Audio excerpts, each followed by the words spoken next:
No podemos cortar la cabeza antes de haberla puesto en su sitio. Conciencia, supraconciencia, espíritu, conciencia no local, es lo mismo pero no es lo mismo. ¿Por qué la mecánica cuántica se utiliza para explicar todo tipo de fenómenos extraños? ¿Tiene esto algún fundamento? La propia conciencia como tal ya es un gran misterio. ¿Pero qué significa el despertar de la conciencia?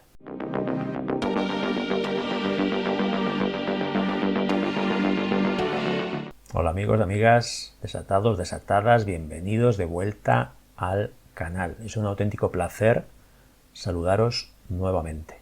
Soy Fernando Sánchez Turrión y en esta ocasión mi intención es hablar de este libro, La supraconciencia existe, del doctor Manuel Sanz Segarra, Vida después de la vida, que se ha convertido en todo un fenómeno editorial. El doctor está en todas las televisiones, en todos los canales, en todas las redes. Un tema que hemos tratado con cierta profundidad en este canal en varias ocasiones, y eso es una de las cosas que me ha animado a hacer este comentario, a hacer este vídeo. También porque me toca de cerca en relación a lo que el doctor pretende hacer en este libro, que es tratar de demostrar que la supraconciencia existe basándose en la mecánica cuántica. Como sabéis, yo soy licenciado en físicas, por lo tanto, alguna ligera idea de mecánica cuántica tengo. También soy practicante de meditación desde hace 30 años, profesor de mindfulness, profesor de yoga. Por lo tanto, también sé un poquito de en qué consisten estas técnicas de la meditación, porque yo las he practicado en el contexto de diferentes tradiciones de sabiduría. Y es un tema que el doctor también trata como un medio para precisamente contactar o abrirnos a esa supuesta supraconciencia. Y otra de las cosas que también me ha animado a hacer este comentario es un reciente vídeo publicado por el youtuber Javier Santaolalla, que es doctor en físicas, divulgador científico, un youtuber al que yo sigo desde hace tiempo y que ha sido una fuente de inspiración para mis propios vídeos. Vídeo que ha subido recientemente a su canal de YouTube, Date un Blog. Tengo que decir que ante todo suscribo la mayor parte de las cosas que dice Javier Santaolalla en su vídeo en relación al libro de Sanz Segarra. Nadie estará probablemente 100% equivocado, de la misma manera que probablemente nadie estará 100% acertado en todo lo que dice. Entonces, partiendo de ese punto, partiendo de esa idea, y de que probablemente todo es válido hasta cierto punto, a partir de ese punto probablemente las cosas ya no sean válidas. Partiendo de ahí, lo que quiero hacer es que veamos algunos pasajes del libro de Sanz Segarra que a mi juicio están totalmente equivocados. Probablemente la intención del doctor Sanz Segarra es absolutamente noble. A ver, lo que tengo que decir es que yo este libro no lo podría recomendar. ¿Por qué? Porque, como bien nos comenta Santaolalla, hay muchos errores de bulto, errores groseros, sobre todo en relación a la mecánica cuántica. Y desde el punto de vista de la física, de los que hemos estudiado física, son absolutamente chirría. Y algunas cosas se caen por su propio peso. Y el problema es que la gente se lo va a creer. Pero claro, yo no puedo recomendar el libro. Es que hay otros libros en relación al tema este que seguramente nos van a introducir en el asunto pues mucho mejor. Además es que en la contraportada del libro, en la parte de atrás, dice: el libro definitivo sobre el fenómeno de las experiencias cercanas a la muerte y su poder para transformar nuestras vidas. Pues ni libro definitivo ni leche. Esto no puede ser un libro definitivo. Es que ni siquiera es una pequeña aproximación. Cualquier otro libro de los investigadores que han estudiado este fenómeno, partiendo de Raymond Moody, Kenneth Green, Bruce Grayson, Eben Alexander, la propia Elizabeth Kubler-Ross, me parece que van a ser mucho más fiables y mejor introducción a este tema. Incluso un libro del que ya hemos hablado en este canal, con entrevista incluida, Vicente Merlo, Eres inmortal, quizá lo recordéis, lo podéis ver por aquí. A ver, entonces es un libro que está escrito con muy poco rigor. Además, en un momento dado dice que se ha informado o que le ha preguntado a a físicos cuánticos, que se sumergió en el mundo de la mecánica cuántica, pero yo lo que me pregunto es, o sea, ¿a qué físicos le ha preguntado? Porque en ese caso no le han informado nada bien sobre lo que es la mecánica cuántica, la verdad.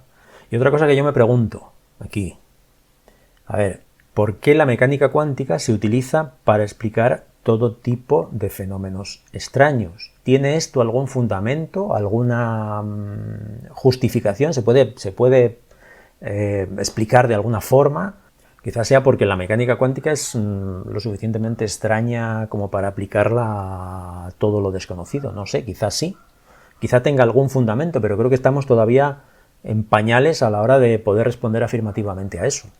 O sea, es lo que se da en llamar muchas veces el misticismo cuántico, ¿no? Es decir, la física y la mística se acercan, ¿no? Se encuentran de alguna manera. Y de hecho hay algunas citas en el libro en las que se pretende poner de manifiesto esto. Todo lo material que observamos es una ilusión, es energía colapsada en materia.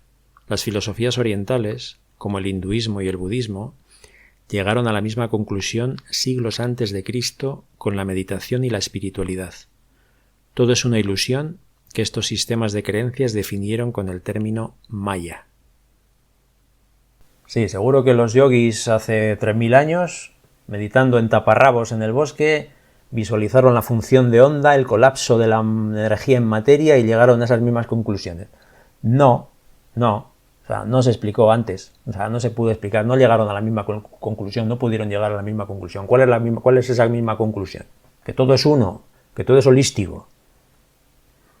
Pero es que de hecho, vamos a ver, el paradigma newtoniano clásico mecanicista, que nos dibuja un universo en el que el universo es poco más que un mero mecanismo de relojería en la que todo está engranado. O sea, esa idea del cosmos visto así está mucho más conectado, es mucho más holístico, en principio, que el universo de la mecánica cuántica. A ver, la idea esta de que la mística y la física nos dicen lo mismo, bueno, ya ha habido algunos autores, la verdad que sí que ha habido algunos autores, algunos físicos incluso, que lo han propuesto, como Fridtjof Capra, ¿no? En su libro El Tao de la Física, en su día. Y luego también en alguna otra ocasión me ha parecido leer en el libro la tan manida frase repetida hasta la saciedad de que no existen las casualidades, sino las causalidades. O sea, yo detesto esta frase. Es que no sé qué significa, no sé qué sentido tiene decir esto. ¿Qué pasa? ¿Que por ser esto vamos a ser más holísticos? ¿Qué pasa? ¿Que la causalidad es más holística? ¿Es más moderna? ¿Es más guay? ¿Va más en la onda del pensamiento místico espiritual? Es que es precisamente al revés. La causalidad es el universo clásico newtoniano. Causa, efecto, acción, reacción. Porque la mecánica cuántica es todo lo contrario, es pura probabilidad, pura estadística, pura indeterminación. Entonces, ¿de qué estamos hablando aquí? Pongo una cruz a esa frase. Desde ahora hasta el final del universo, hasta el final del cosmos, hasta el final de los tiempos. Nota a pie de vídeo. A ver, el tema de la causalidad. En todo caso, tendríamos que hablar de causalidad a un nivel mucho más profundo, para que todo esto sea válido, a una conexión mucho más allá de la mera relación causa-efecto, acción-reacción. En ese caso sí podría todo esto tener un sentido. Seguimos con el vídeo. Claro, decía yo que la intención del doctor Sansegarra, creo que la intención es noble, en esa idea de que algo cambie en el mundo actual, porque evidentemente las cosas están fatales, eso es así, ¿no? El mundo tal y como está, las relaciones humanas, las relaciones sociales, los conflictos a nivel global, comunicación, crisis demográfica, contaminación, falta de empatía, en fin, bueno, no voy a hacer aquí una lista ahora de los problemas que nos asolan. Y la intención es buena en el sentido de que la cosa mejore. Pero claro, se alude o se menciona esta idea también del despertar conciencia, o el despertar de la conciencia. ¿Pero qué significa el despertar de la conciencia? ¿Qué pasa? ¿Que va a venir alguien aquí con una varita mágica o va a ocurrir algo milagroso que de repente haga así ¡pum!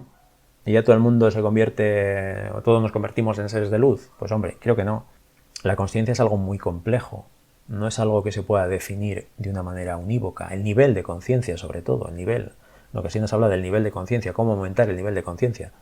Es que el nivel de conciencia o de consciencia no se puede determinar de una manera unívoca. Uno puede estar muy elevado en algunos aspectos, cognitivamente por ejemplo, pero a lo mejor puede ser un analfabeto emocional o un analfabeto en las relaciones interpersonales.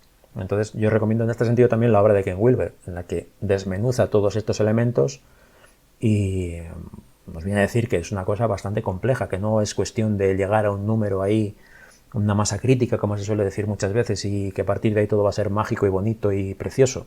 Y el doctor Sansegarra nos dice en el libro que su intención con el libro es precisamente despertar estas conciencias, pero yo no sé si con un libro como este, sinceramente, con tanto cúmulo de errores, pues no sé si con eso pues vamos a despertar alguna conciencia. No lo sé, sinceramente. Creo que para despertar conciencias es necesario cierto rigor. Entonces necesitamos que nuestra cabeza esté en su sitio. O sea, no podemos cortar la cabeza antes de haberla puesto en su sitio. Para trascender la mente racional, para trascender la cabeza, primero hay que ponerla en su sitio. O sea, porque si no ni siquiera la ponemos en su sitio, somos auténticos zombies antes de dar los siguientes pasos que hay que dar. Entonces, bueno, pues es lo que yo pienso. Por otro lado, a ver, el concepto de supraconciencia, yo no tengo muy claro al final lo que es. O sea, hay una mezcolanza de términos, no me queda claro. O sea, conciencia, supraconciencia, espíritu, conciencia no local, es lo mismo pero no es lo mismo. Conciencia no local que tiene continuidad fuera del cerebro y persiste a pesar de la muerte clínica. Energía sutil de alta frecuencia no local. A ver, yo creo que para hablar de esto no hace falta ni siquiera hablar de supraconciencia, poner el prefijo. La propia conciencia como tal ya es un gran misterio. El estudio de la conciencia ya es lo suficientemente interesante desde el campo de la filosofía de la mente, que es un gran campo de estudio. Y ahí sí el doctor menciona el famoso problema difícil de la conciencia, the hard problem, cómo la conciencia, como algo de una cualidad completamente diferente puede surgir de la materia del cerebro, ¿no? De las interacciones entre los átomos, entre las neuronas. Pero el concepto de la supraconciencia para mí es algo difuso. No está definido en el libro, no está muy claro, no sé muy bien qué es exactamente. Quizá para abordar el tema de la supraconciencia nos bastaría con adentrarnos en lo que nos proponen las diferentes tradiciones espirituales y contemplativas que han florecido a lo largo y ancho del planeta durante los últimos 2000 años, por ejemplo, sin apelar para nada a la mecánica cuántica. No necesitamos, creo yo, hablar de física cuántica para validar la supraconciencia o la conciencia o la consciencia más allá de la materia. Creo que no lo necesitamos porque todos los sabios o muchos de los sabios de la antigüedad a lo largo de los siglos ya nos han hablado de esta idea. Por lo tanto, buceemos también ahí, o buceemos principalmente ahí. Que no haga falta apelar a la física cuántica para explicar la consciencia no quiere decir que la física cuántica no juegue o pueda jugar un papel a ese nivel. De hecho, yo le he preguntado a ChatGPT a ver qué me dice de este concepto, del concepto de la supraconciencia. Hola, ¿puedes hablarme del concepto de supraconciencia? Quiero saber cómo lo defines, en qué se basa, cuál es el origen del concepto, si hay algunas tradiciones espirituales que lo hayan propuesto o hayan propuesto algún término similar. ¿Y qué me ha dicho? Pues esto es lo que me ha dicho.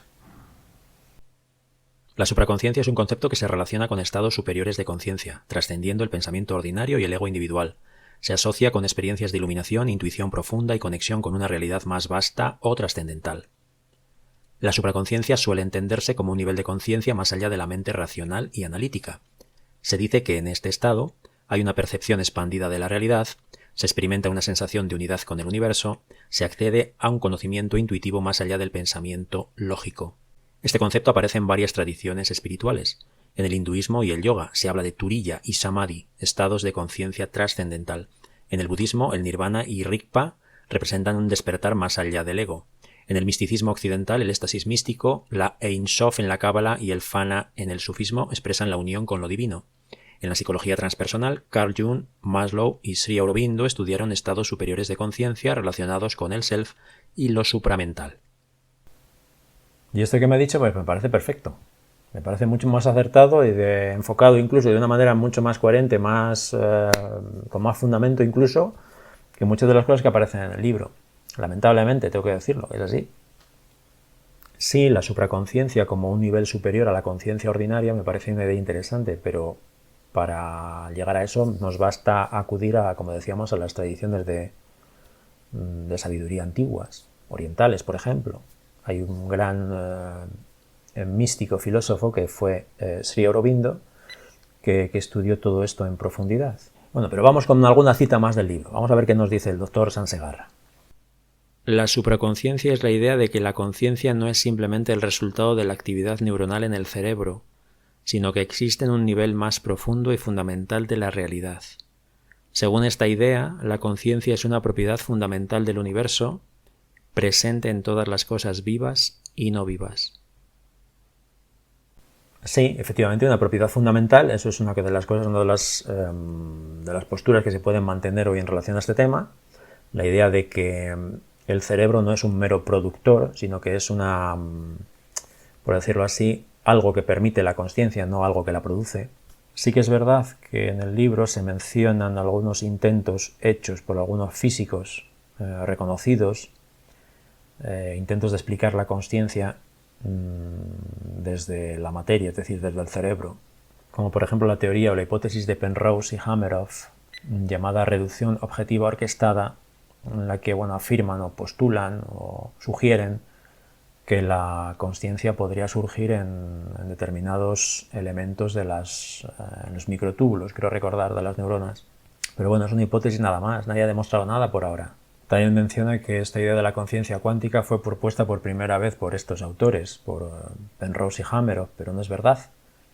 Hubo otra autora anterior a estos dos autores, Dana Zohar, de quien ya he hablado en este canal, y a quien este servidor tuvo el placer y el privilegio de hacerle una entrevista en el año 2004. Podéis ver por aquí la entrevista que le hice sobre esa idea. Y de hecho Dana Zohar es una física reputada, o por lo menos lo era en su día, discípula del gran David Bohm, discípulo a la vez de Einstein. A esta escala, las partículas pueden exhibir comportamientos extraños e inesperados, como estar en múltiples lugares al mismo tiempo, superposición, o afectarse mutua e instantáneamente sin importar la distancia que las separe, entrelazamiento. Pero esto de estar en dos lugares a la vez no está técnicamente bien expresado. Tendríamos que hablar de la probabilidad de encontrar a una partícula en un determinado punto del espacio. O tendríamos que decir que la probabilidad de encontrar una partícula en un determinado punto del espacio no es nula, pero está definido con la función de onda, que es el elemento o la estructura matemática que define esos estados, y la función de onda no tiene un análogo clásico. Es una de las novedades de la mecánica cuántica, de las cosas que desafían nuestro sentido común, o la concepción de la realidad que tenemos, ¿no? Así que con esa advertencia en mente, me dispuse a cambiar mi chip mental para adentrarme en los principios fundamentales de la física cuántica. Como un navegante virando el rumbo de su barco, sabía que debía abandonar la ontología materialista y el método científico si quería entender algo de este nuevo territorio. El mensaje estaba claro, tenía que cambiar de paradigma. Pero es que vamos a ver, es que no hay que abandonar el método científico. O sea, todo lo contrario. ¿Sí? Como bien decía nuestro amigo Santaolalla, o sea, la mecánica cuántica está hecha con el método científico. No hay una teoría más precisa que la mecánica cuántica a día de hoy. Ahora, la ontología ya es otra cosa. A lo mejor eso sí, o sea, la ontología, la forma o la manera de entender la realidad, ahí ya a lo mejor sí. Entonces una cosa es el método, que es como una herramienta, y otra cosa es la ontología, la metafísica, lo que está más allá de la física, las interpretaciones que se pueden sugerir a todos estos fenómenos. Y sí que es cierto que a lo mejor la mecánica cuántica, con sus aparentes paradojas, con sus resultados tan espectaculares, y que desafían todo lo convencional, todo lo que entendemos por realidad cotidiana o normal y corriente, pues sí que a lo mejor nos puede sugerir la idea de tener que proponer una nueva ontología, una nueva visión del mundo. Estamos en ello. Cuando una conciencia inteligente observaba el flujo de electrones que pasaban por las rendijas, estos se transformaban en partículas. Bohr llegó a la conclusión de que una conciencia inteligente tiene la capacidad de transformar la onda de energía en partícula de materia. A este fenómeno se le llama colapso de la energía. Pero es que no me consta a mí que Bohr llegase a esa conclusión. Colapso de la energía. En todo caso, tendríamos que hablar de colapso de la función de onda. La función de onda es el elemento matemático, la estructura que define los estados cuánticos de los sistemas cuánticos. Einstein, Bohr y Bell, todos ellos premiados con el Nobel, junto a Nathan Rosen y Boris Podolsky, describieron el principio de entrelazamiento cuántico, que consiste en la transmisión de información independiente del espacio y del tiempo. Pero es que no es así tampoco, o sea, no está bien explicado, no se transmite, no consiste en eso, el entrelazamiento, es decir, no se transmite ninguna información. Simplemente lo que ocurre es que hay una conexión no local entre las partículas independientemente de la distancia en la que estén. Y eso sí que nos puede abrir la puerta a una nueva ontología, a una nueva metafísica sobre la naturaleza del mundo y de la realidad. El entrelazamiento cuántico supone la existencia de una energía sutil de alta frecuencia no local, es decir, que tiene continuidad fuera del cerebro. No, es una suposición. O sea, eso no está demostrado. O sea, el entrelazamiento cuántico no supone eso. La mecánica cuántica nos demuestra científicamente que somos energía y nuestra realidad existencial es la supraconciencia. Tampoco. O sea, eso tampoco. Eso es una suposición. Es que eso es una asunción. O sea, eso se asume como algo cierto, pero no es una conclusión a la que se llega, sino una asunción, un presupuesto del que se parte, que es muy distinto. Es muy distinto. Y eso hay que tenerlo en cuenta. Nadie ha demostrado eso por ahora. Nadie ha demostrado científicamente la supraconsciencia. Es que no se puede demostrar la supraconsciencia, ni siquiera la consciencia, científicamente. Y luego explicaré las razones de por qué, creo. Ya lo hemos comentado en muchas ocasiones en este canal, cuál es mi opinión sobre la consciencia, ¿no? Que no se pueda demostrar la supraconsciencia no quiere decir que no exista, simplemente que pertenece o puede pertenecer a otro orden de cosas que a lo mejor a través de la ciencia pues no se puede demostrar. La mecánica cuántica, junto con la biología cuántica, nos permiten demostrar y justificar científicamente los fenómenos de las ECM. Tampoco. Y veamos, porque también hay algunas cuantas referencias y citas en relación a la meditación, que también me toca de cerca. Esta técnica pretende eliminar de nuestra mente toda la tormenta originada desde el exterior, dejándola en blanco para que pueda aflorar la supraconciencia. Pero es que claro, esto tampoco es exacto, o sea, es que la meditación no tiene nada que ver con eso, o sea, la meditación no es dejar la mente en blanco. En ninguna tradición de sabiduría que yo conozca, que yo sepa, se habla de dejar la mente en blanco para practicar meditación, o que el objetivo sea ese. A lo mejor en técnicas modernas, occidentales de control mental puede que sí, pero en la meditación clásica y tradicional no. O sea, ojalá fuera tan fácil como eso, ¿no? La meditación no es una terapia, sino un método para aumentar el estado de conciencia. Se produce una singularidad con ruptura del espacio-tiempo y una expansión hacia el infinito, la conciencia pura. No hay que concentrarse en una idea ni forzar, puesto que entonces se genera energía. Hay que dejar fluir. A ver, esta cita es como una especie de... no sé cómo llamarlo, o sea, es una especie de... Es que esto es una mezcolanza de cosas que para una novela de, bueno, no sé, de ciencia ficción o para un cuento, pues está bien.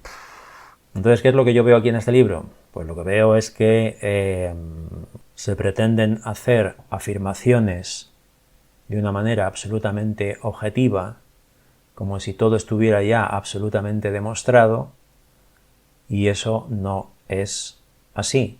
es una presuposición, es una hipótesis, como mucho, una hipótesis, una asunción, como decíamos, de la que se parte, pero no una conclusión definitiva a la que se llega. Y yo creo que tenemos que estar un poco atentos a este tipo de afirmaciones, porque podemos dar por sentado verdades que no lo son. Entonces esto sí puede ser peligroso.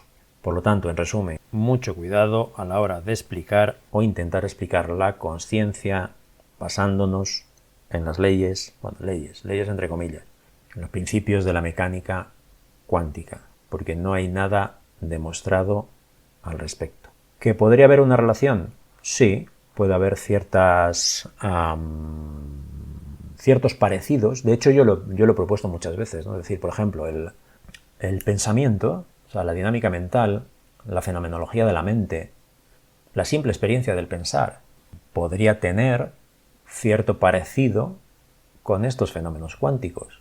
Hay, de hecho, algunos autores que nos dicen que el pensamiento, que la mente es simplemente una función de onda. Jeffrey Kripal, en su libro El Vuelco, de quien ya he hablado en este canal, que llega a decir que por ejemplo, los fenómenos paranormales se parecen o son como los fenómenos cuánticos elevados a la escala del macromundo. Por lo tanto, ciertos parecidos puede haber. Otro de los investigadores que tratan con estos temas y con estos fenómenos intentan plantear y utilizar de hecho la ciencia más rigurosa a tratar de explicar o arrojar luz a los fenómenos paranormales, o los fenómenos psíquicos, los fenómenos psi, es Dean Radin, desde el Instituto de Ciencias No Éticas. Es algo que se pretende, ¿no? Y que está ahí sobre la mesa. Y son apuestas y propuestas muy rigurosas y con mucho fundamento, y que hay que escuchar y hay que tener en cuenta. Está claro que es así, pero no son verdades definitivas todavía. Creo que efectivamente la mecánica cuántica supuso una ruptura con el paradigma cartesiano clásico, pero todavía estamos a las puertas de que aflore o de que podamos asistir al alumbramiento de una nueva visión del mundo.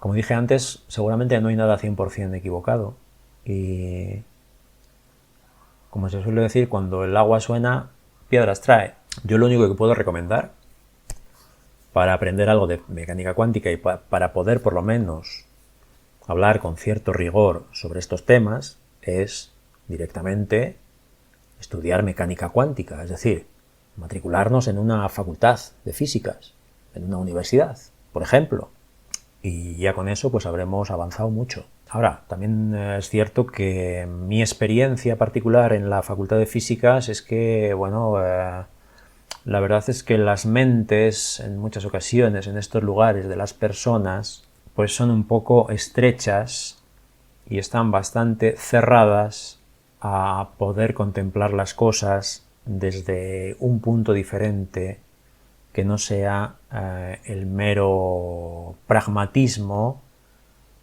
materialismo y en muchos casos el cientificismo más recalcitrante.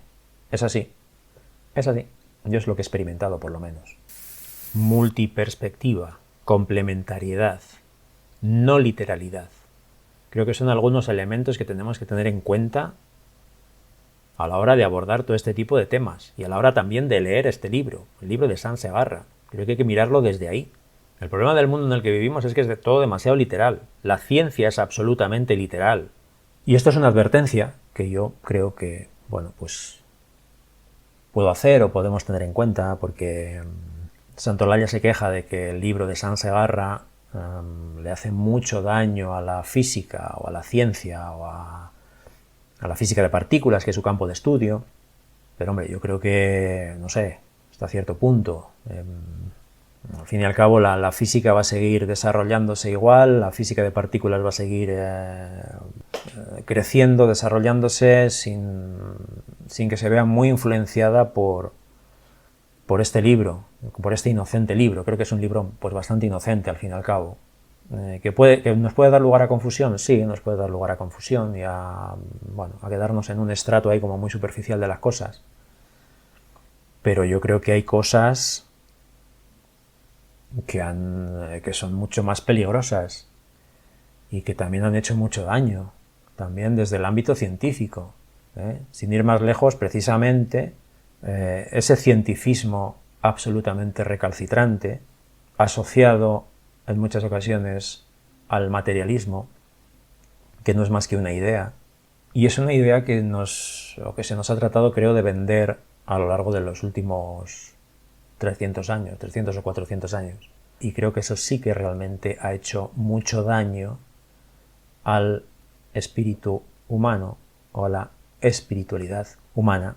Entonces creo que más que nunca necesitamos recuperar el espíritu, la sabiduría, rescatarla, desatarla. Sabiduría desatada. Ojito. Bueno, esto ha sido todo, no quiero extenderme más. Me lo he pasado muy bien. Estaré encantado de escuchar de leer vuestros comentarios. Os podéis dejar por aquí abajo. Estoy abierto a cualquier sugerencia, a cualquier idea. Y creo que más que nunca, como decía, necesitamos una mente abierta, apertura, pero también con cierto rigor. Y creo que es importante que seamos capaces de hacernos preguntas. Para mí son más importantes las preguntas que las respuestas. Este libro nos pretendía dar respuestas, pero a mí se me abren pues muchos interrogantes. Y creo que la clave está en las preguntas que nos podamos hacer. Así que os invito a que las hagáis, a que tengamos ese espíritu de exploración siempre, en todos los ámbitos, y será un placer seguir contándoos cosas por aquí. Seguiremos explorando, seguiremos indagando. Hasta pronto, chao chao.